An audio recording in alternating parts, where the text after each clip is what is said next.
Hey guys, welcome to my new blog. তো আমি অনেক বাড়িতে আছি আর ক্ষেতের দিকে যাইতেছি। ক্ষেতে অল্প কাম আছে, কাম করি গা। তো খেতে যাওয়ার আগে দিলে ভাত খাই লই। তো লিলে না ভাত বাড়তাছে। বিলাই বিলাই গলাই না, আরো যে একটা ঝামেলা করে। তো ভাতটা খাই লই। তো ভাত খাওয়া হয়ে গেছে গা।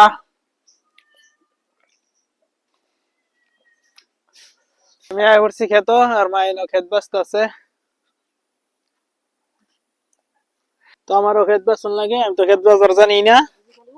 গাছ থেকে গাছের গাছ বের করে গেছে দেবো ধর।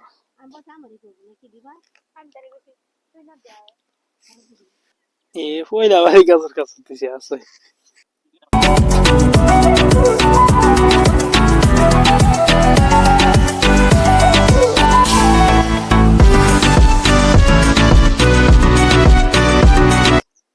কি সুন্দর ভিউ গাইস, দেখো ভিউ সুন্দর। তাহলে আম গাছটা কিন্তু সবচেয়ে সুন্দর লাগছে দেখতে। ও হানাল হানাল বাজার ইজি আছে না, পয়লা বাসাটা বেশি কষ্ট আছে নি। একটু কইতেছি যখন একটু ছাড়াইবো, আবার আর কয়েকদিন গেলে আবার ছাড়াইবো, বিশাল আট বড় হয়ে যাবো।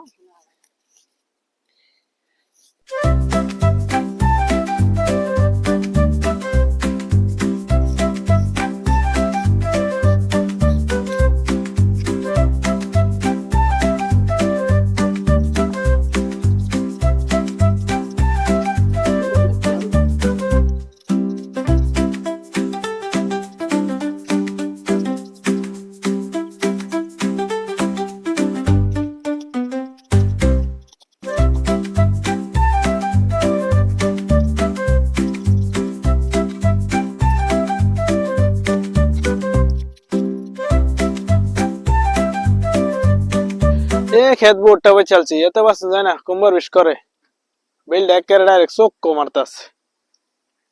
তারপরে তো এমনি ব্যাগটা বের আমাই যাচ্ছে। আঙ্গর নি মারুল লাগবো, নাহলে সব গরু আয়া ইন্দিই ঢুকবো এত আঙ্গর।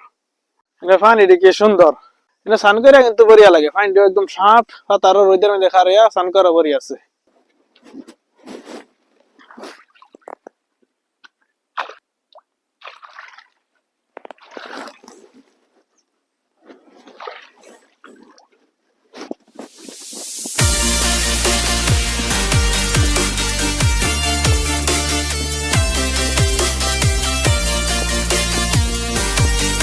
ময়লা সাজো বয়ল হইছে, আজ মাত্র 5% আছে।